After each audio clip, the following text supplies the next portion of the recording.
কেমন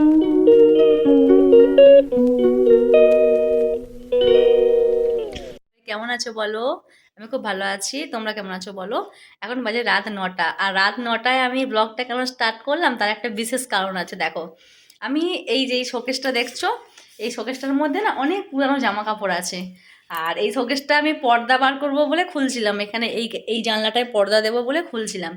খুলতে খুলতে অনেক স্মৃতি বেরিয়ে পড়লো এখান থেকে, দেখেছো? তোমাদের দেখাচ্ছি, শেয়ার করছি, দেখো।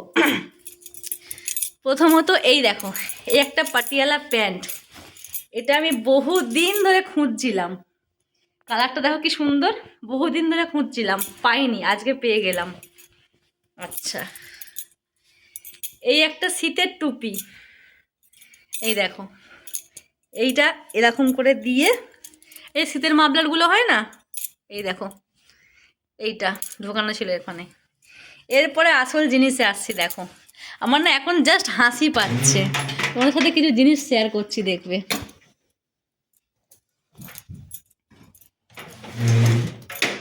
পুরো আলমারি আর ফুলের লটাচ্ছে। তোর কি হয়েছে?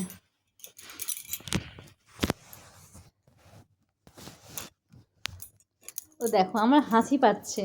আমার ছেলেকে তোমরা দেখো, এখন কত বড় হয়ে গেছে, লম্বা, দেখো, বড় হয়ে গেছে। আর হাসি পাবে না বলো?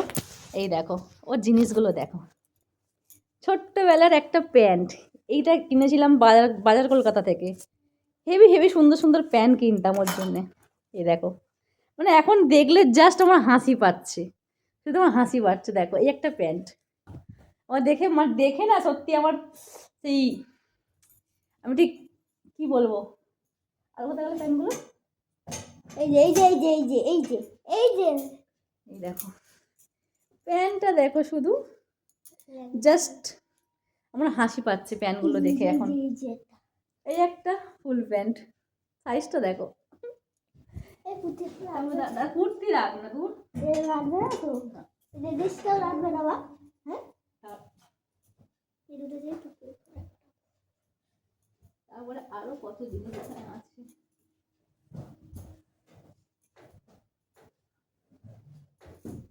পুরো আলমারিটা ঢুকিয়ে দিচ্ছে। এই দেখো, ওর একটা শীতের টুপি পেয়েছি, দেখো, শীতের টুপি একটা পেয়েছি ছোট্ট। আর কি বলবো, আরো অনেক কিছু আছে। এই দেখো, ওর মুখে ভাতের ধুতি, আমার বাবুর মুখে ভাতের ধুতি। রেডি হওয়ার ধুতিটা দেখি, দেখ এখন হয় নাকি, দেখ। ধুতি আর পাওয়া যাবে না।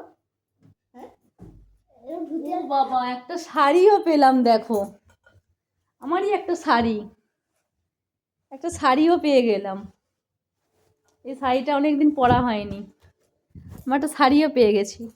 ধুতি আর পাবো আমার বড়। এই সোয়েটারটা দেখো, এ আমার ছেলে হয়েছিল তো খুব শীতে, খুব ঠান্ডায় হয়েছিল আমার ছেলে, আর ও না একদম পা মিলতো না, জানো তো। তারপরে আমার মা ভাবছে বেশ মোটা করেই বিছনা করে দেওয়া হতো। এবারে আমার মা বলছে দেখি একটা সোয়েটার এনে দিই। এই দেখো, সেই প্রথম সোয়েটার, জীবনের প্রথম সোয়েটার। এটা হচ্ছে আমার ছেলের জীবনের প্রথম সোয়েটার। এটা এনে দিতে একদম পা টান টান টান টান করে মিলেছিল, আরামসে ঘুমিয়েছিল সেই রাতটা।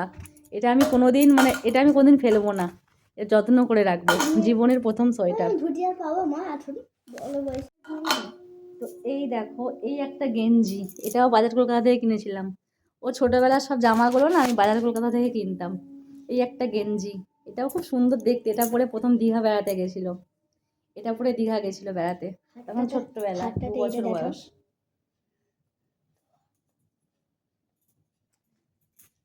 এই একটা গেঞ্জি দেখো কি সুন্দর, মানে কত জামা, ছোট ছোট ছোট ছোট জামা, কি ভালো লাগতো ছোটবেলায়, কত রকমের জামা পরাতাম আমি, কি ভালো লাগতো, নতুন নতুন জামা। এই একটা জামা সুতির, এই একটা সুতির জামা, ছোটবেলায় সব পরাতাম এগুলো, কি ভালো লাগতো। এখন আর হবে না, আমার যে তখন বেবির বয়স, আমরা যে সাজানো সারা দেবো কে জানে। এটা কার ধুতি? এমনি ধুতি, বাবা কার্তিক পুজো, আমার কার্তিক পুজোতে পড়েছিল। আমাদের পড়াবে তো। সত্যি বলছি, স্মৃতি যেন, মানে সময় যেন কোথা দিয়ে পেরিয়ে যায়। মানে সময় সত্যি মানে জলের মতন চলে যাচ্ছে। এই কয়েক বছর আগে এরকমই পৌষ মাসে ও হয়েছিল। তো এই ছোট্ট ছোট্ট ছোট্ট ছোট্ট সব জামা কাপড় কেনা হয়েছিল ওর জন্যে। আর এখন দেখো আমাকে ছাপিয়ে যাচ্ছে। দুদিন পর বৌমা নিয়েও চলে আসবে। যাই হোক, ভিডিওটা তোমাদের কেমন লাগলো আমি একটুখানি জাস্ট স্মৃতিগুলো শেয়ার করলাম। ভালো লাগলে লাইক কমেন্ট অ্যান্ড শেয়ার। আর চ্যানেলে নতুন হলে চ্যানেলটা সাবস্ক্রাইব করে দিয়ে পাশে থেকো। Tata bye.